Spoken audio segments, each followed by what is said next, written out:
The following episode will contain spoilers. You have been warned. You're listening to Cinema IRL, the podcast that throws you into the movie and asks the question, what would you do? Having your ex-student and new daughter-in-law write a book shifting the political landscape of a country can be tricky, especially when she wasn't on your good side. How do you navigate this? Amber and Scott discuss it after watching Anniversary. And now, Cinema IRL. I wish I could switch places for just one day. What would you do? Put yourself in my shoes. How do we handle this? What would you do? Put yourself in my position. What would you do? Now it's your turn.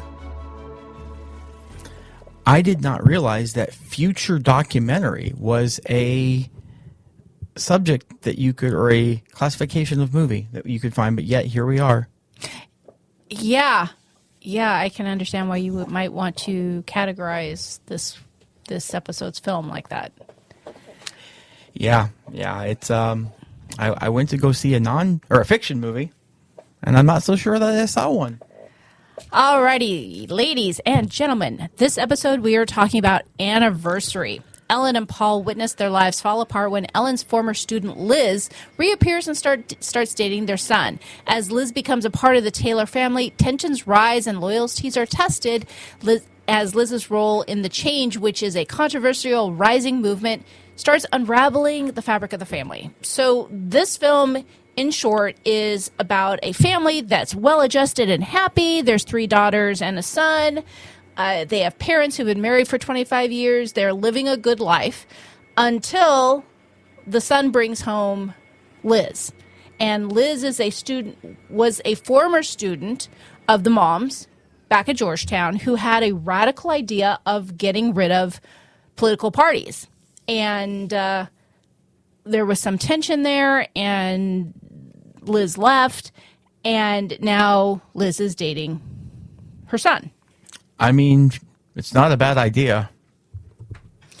Well, I thought so too. I thought, well, that's intriguing until you see how it plays out in the film Anniversary. Yeah, but that's kind of where it gets fictional, because here's the thing. No party is essentially a third party, and it's just not going to take hold like that. Not in America. Like, if you want to find one thing that the Republicans and the Democrats will agree on, it's that no one else gets to play at our table.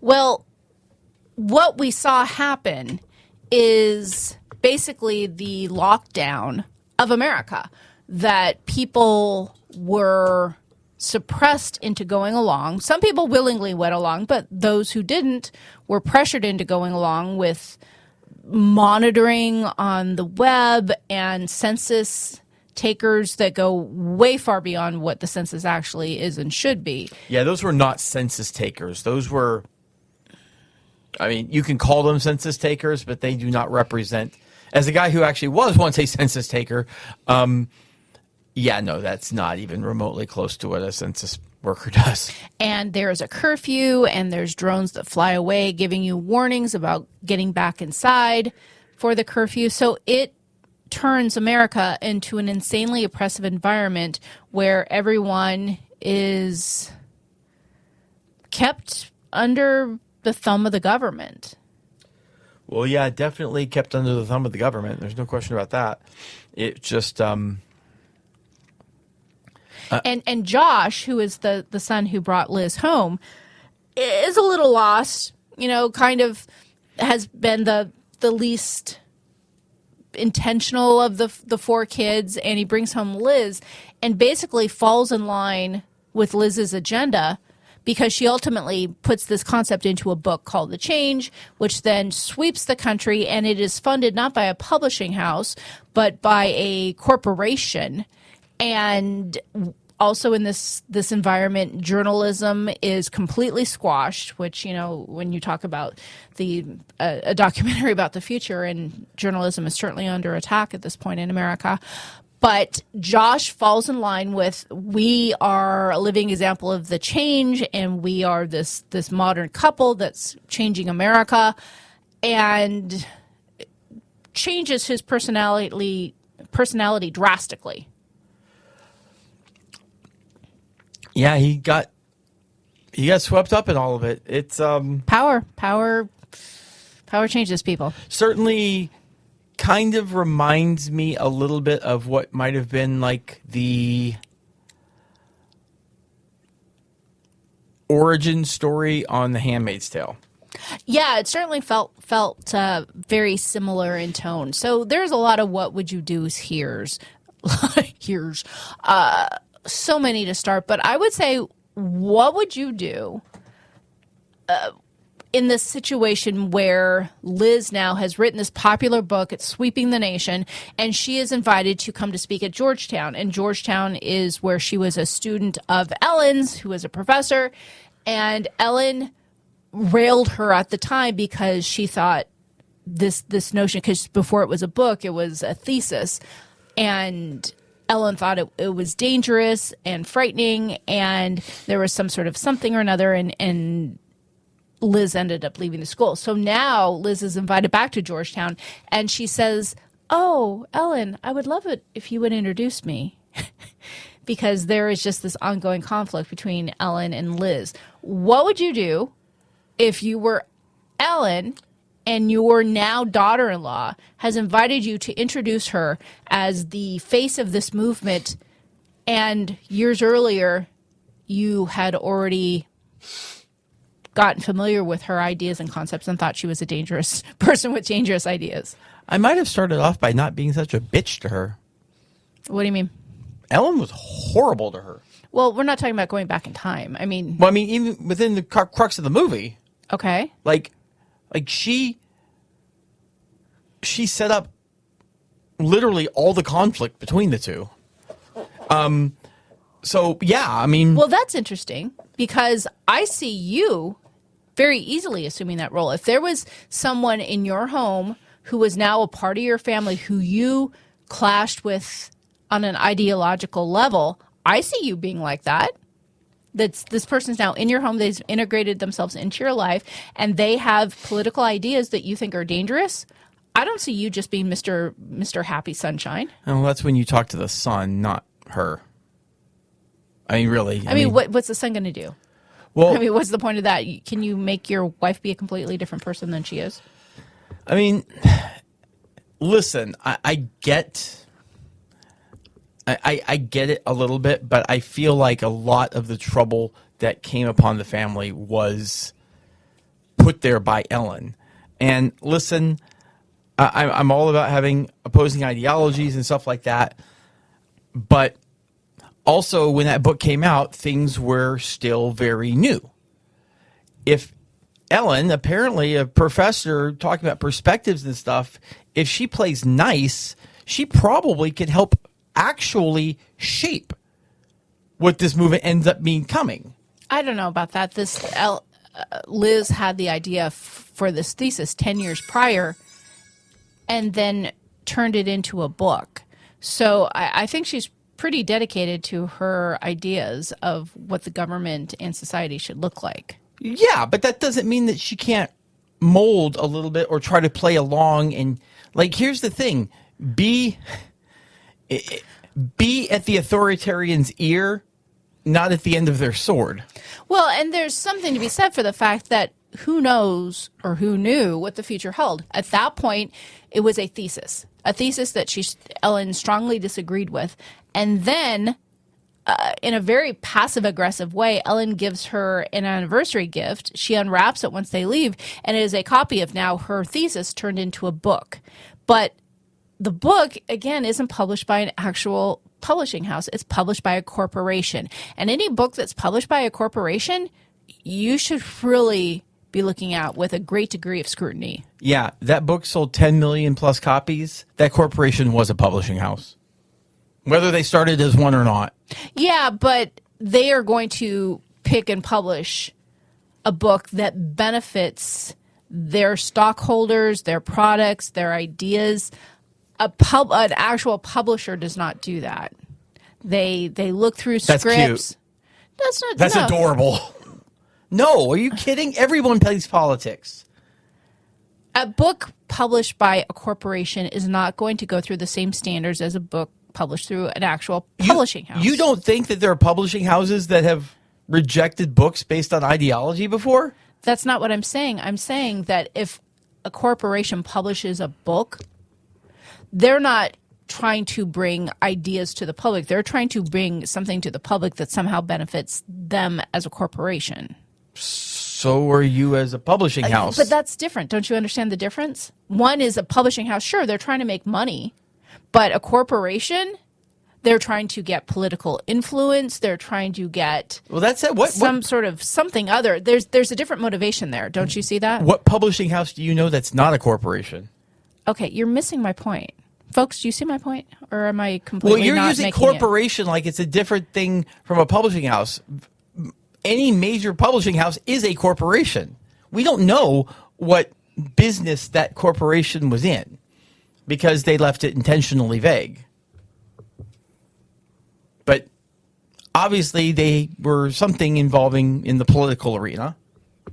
Clearly. I mean, enough so that when you're under political attack, it's not because you make organic food. So the eldest daughter, Anna, she's an entertainer of sorts, and it looks like later in the film she might be identified as like a comedian or something.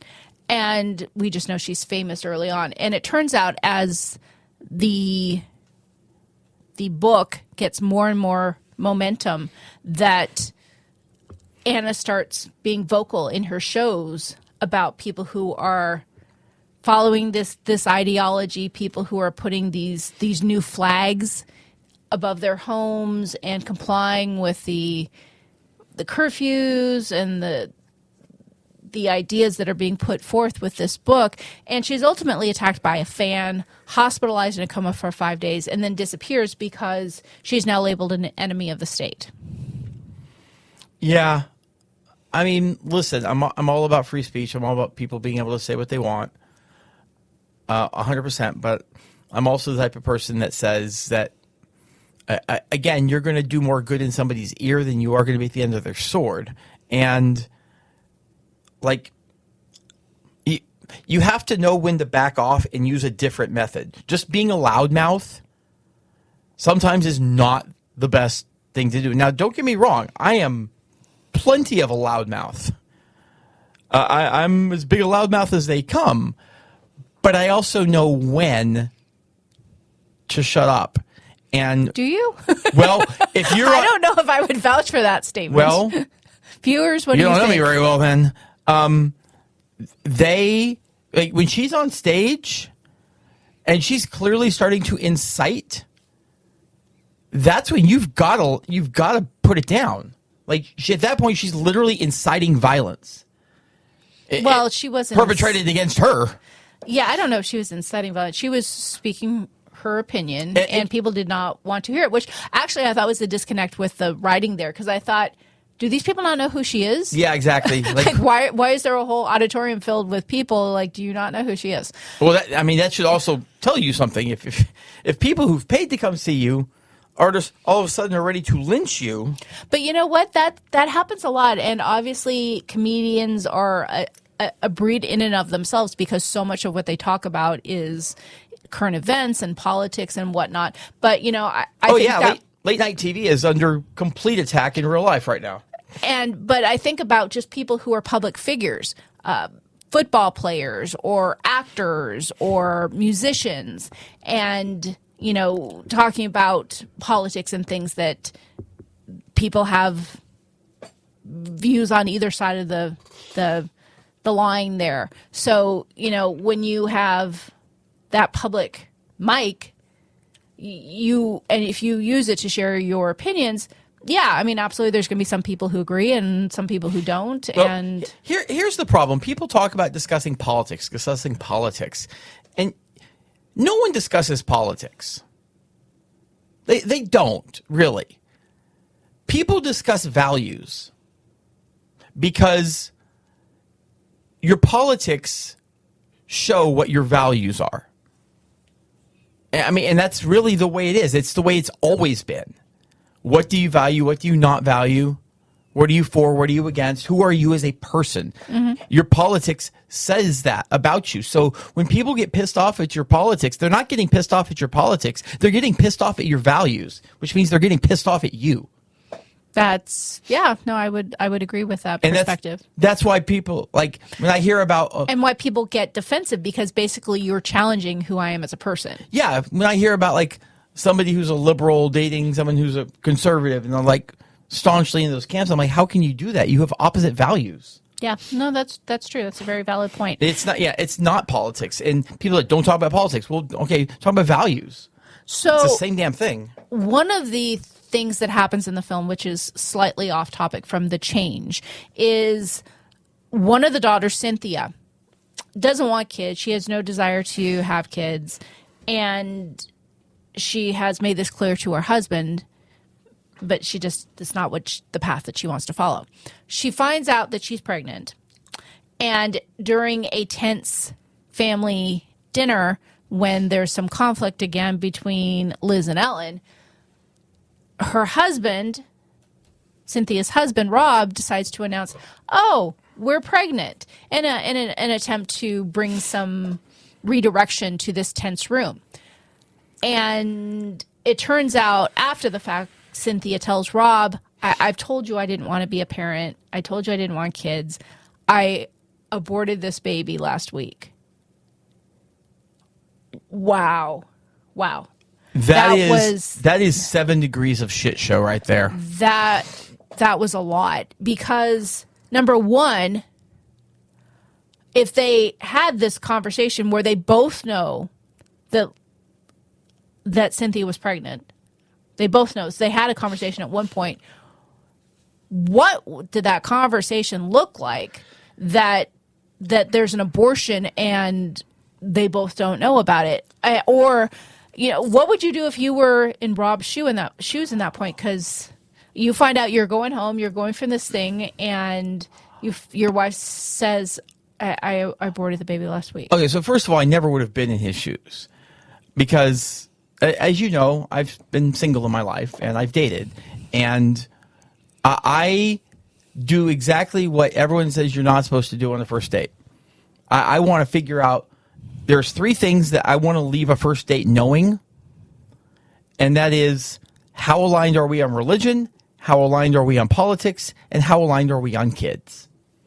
Because those are the 3 issues that really should end a relationship before it even starts, if you're not aligned. If one of you... Now, that said, sometimes someone's willing to come over. Like, my brother was a Christian. He met a Muslim woman, and then he converted because it wasn't that important to him. So he liked her more than he liked his religion, so he got aligned. I'm fine with that if you're willing to be malleable in that way. Politics, same thing like we just discussed, that's values. So, like, you really kind of need to be aligned there. But on kids, like, that is a massive freaking thing. If one of you wants kids and the other one doesn't, you should not start that relationship. It doesn't sound like she ever was like, I really want to have kids.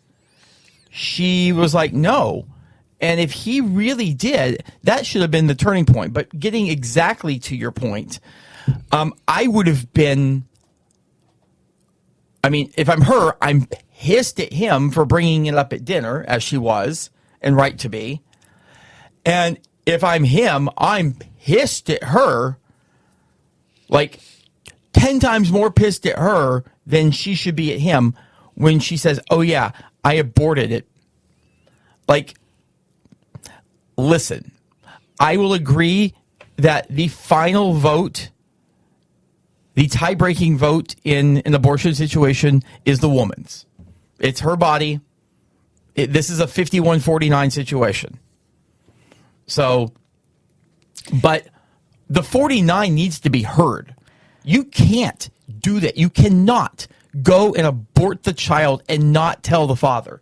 And Cynthia seemed shocked at how enraged her husband Rob was. I'm shocked he wasn't more enraged. Yeah, he screamed at her to get out of the car. He tried, backed out, hit a mailbox, and was screaming at her to get out of the car. And she was almost like, what? It was like, oh my gosh. Like, it was stunning regardless of how you feel about abortion. You do not take massive actions like that in a marriage that we know was at least 3-4 years at least old. But honestly, that doesn't even matter. You do not take actions in a marriage like that on your own and then do it and then just be like days have passed and you don't mention it. I mean, what the heck? It destroys trust. I mean, how did Cynthia think that that's just something you could say and that, I don't know, it wouldn't be a problem? And listen, if you don't want to be pregnant and you learn that you're pregnant, you don't let your husband know. Like, seriously. Like, yeah, if your intention was, if you ever got pregnant, to abort the baby, you don't ever tell him. Then why would that even be a conversation you'd have with your husband? Yeah, this is one of those situations where you're just like, if you want to keep that marriage, what good can come from saying, oh, I don't want kids. Oh, I'm pregnant. Oh, I'm going to abort it and I'm not going to tell you. And then you're going to find out and you're going to be upset and I'm going to be even shocked. if you do tell him, if it's clear that you don't want a child and you think you're pregnant, like, I am anti-hiding things in a marriage in general. You hide that. You 100% hide that immediately. Because that doesn't end well. I mean, the best scenario is she says she's pregnant and she wants to abort and they have a massive freaking blow up over it. Not as bad as the one that they had finding out later that she had already aborted it. But that's your best case scenario. So the last topic I want to bring up for the change is the youngest daughter, Bertie. As time passes and this movie moves forward, a year, 3 years, a year, it moves forward in time so we can see how society is changing as the change starts gaining momentum and adoption within the United States. And the people in our family are not on board with the change, with the exception of the son and his wife who wrote the book. So Josh and Liz are obviously the faces of the change, and the rest of the family is like, oh yeah, no. So years have passed, and we see the youngest daughter, Bertie, who is now starting to engage in subversive activities and going to rallies. And the census workers who we talked about earlier, who were, way more than census workers, are trying to dig into what's happening in that house because they are one of the few houses around who is not a change house. They do not fly the flag. They are not following the ideology of the change. And that's part of the census is, are you willing to become a change house? And they're like, no, no, no. And the census workers show a picture of Bertie at a rally with a gas mask and allude to the fact that Bertie is facing 20 years in prison because of her actions unless they become a change house. And the husband says, absolutely not. And the mom takes the paper and signs it. And she's the one who's been anti-change the entire time, more so than anybody even really realized what this was.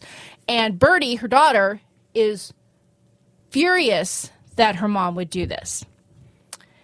What would you do if your loved one, whether it be your daughter or some other family member, was faced with 20 years in prison if you did not become a change house? I sign. Yeah. Listen, ideology isn't a signature. Ideology is what's in your head and what's in your heart. If you tell me I can sign a piece of paper and my daughter doesn't go to jail for 20 years for something that I think she should have been allowed to do. Now, unlike some other movies where maybe the loved one does something bad, like it's clearly a bad thing, and you wouldn't necessarily want to sign something like if, say, they killed someone and you could get them out of that. This is a very different situation here, where like the mom's going to agree with this. Yeah, and that's the thing. You get people who have like You see this in movies a lot. People have these values, like, I'm willing to die for their values. You're an idiot. This goes back to a scene that we discussed in a prior episode from the movie The Long Walk.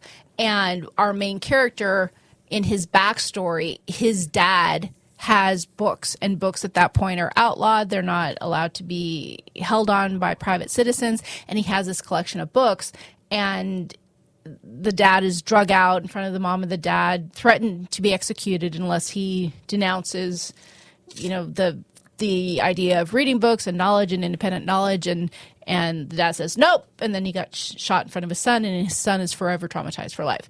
And this kind of is that same thing, is when you look at sticking to your ideology versus sticking around for your family. It's selfish. It's selfish. There's no other way of putting it.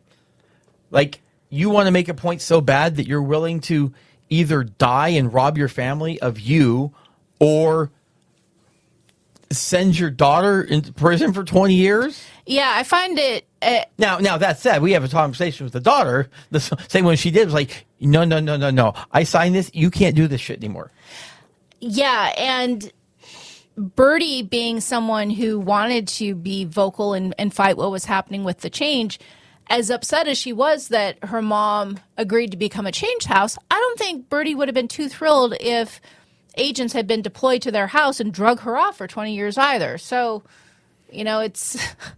Yeah, this rebel mentality, like, I get it. I'm all about fighting for what you believe in. I believe in a cause, but you also have to be smart. And if that means that maybe you pretend that you're in line and you still keep living to fight the good fight in secret for another day or whatever, sometimes you just have to tell people what they want to hear so you can live to fight another day. Yeah, you've got to play the long game on this, always. Like, if you die today, that's it. Your influence is done. I mean, unless you're end up being like a George Floyd, who definitely had no desire to die for his cause, though obviously it did spark things. I mean, plenty of other examples to that as well. But I don't know if that's the best example. Well, I'm just saying, like, there are some people who their death itself sparks a change. But, like, if you're the activist type person, like, you lose your ability to further change if you die or if you're imprisoned to a point. Again, there are some noteworthy examples, Nelson Mandela being a very noteworthy example of someone who was imprisoned for a very long time, but was still able to affect massive change in South Africa. But let me tell you, for every one of those, you're going to find 1,000 or more who that was it. That was the end of their story. It's a complicated situation when you are a person of principle and whatever it is that you're fighting for or whatnot. It's one thing making compromises that affect you, but your analysis is slightly different when you feel like someone you care about will be impacted. Swearing allegiance is worth only the papers printed on, the ink it's signed with, or whatever, if your heart and your brain don't agree with it. And sometimes you just do what you got to do to get past a certain thing and explain it later. And just don't get yourself killed or imprisoned. You can do a hell of a lot more good alive. We hope you enjoyed our episode. Thank you for listening. And to catch all the new episodes, please subscribe. We release 2 to 3 episodes weekly, so we'll have new content regularly. Until next time.